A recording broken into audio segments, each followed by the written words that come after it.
The Hammer Mummy movie is a masterpiece. No, it is. It is pure cinema.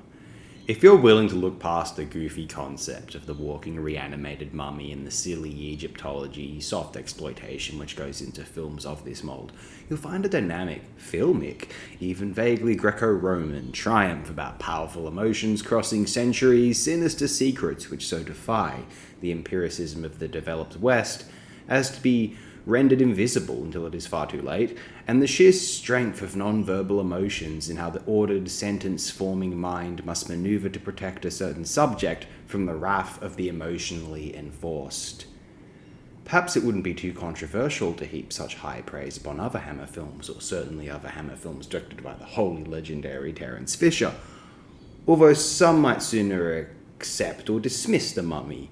Compared with Curse of Frankenstein, Horror of Dracula, Curse of the Werewolf will say their Phantom of the Opera effort, Hammer did a completely beautiful job of re-envisioning the classic universal horror icons, most famously with Dracula, but also their work of the Frankenstein's monster, their amazing Wolfman/werewolf effort in 61's Curse of the Werewolf, their 4 excellent mummy flicks, and a somewhat underrated, highly cinematic Phantom of the Opera directed by Fisher and released in 62.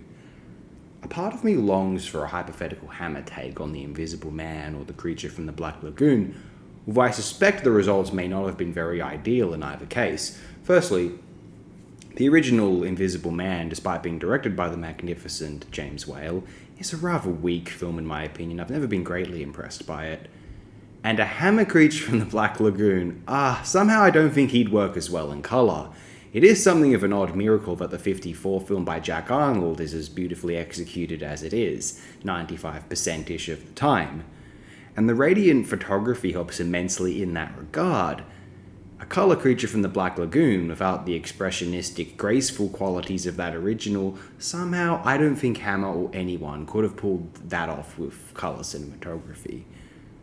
Watching it, The Mummy in HD, you film fans might find yourselves far more impressed with this richly cinematic accomplishment than you might have otherwise expected. Sorry for the absence of videos, have been occupied in the real world lately, but I'll have to play catch up over the next few days or so. Hope you all have been well as you've ever been or felt.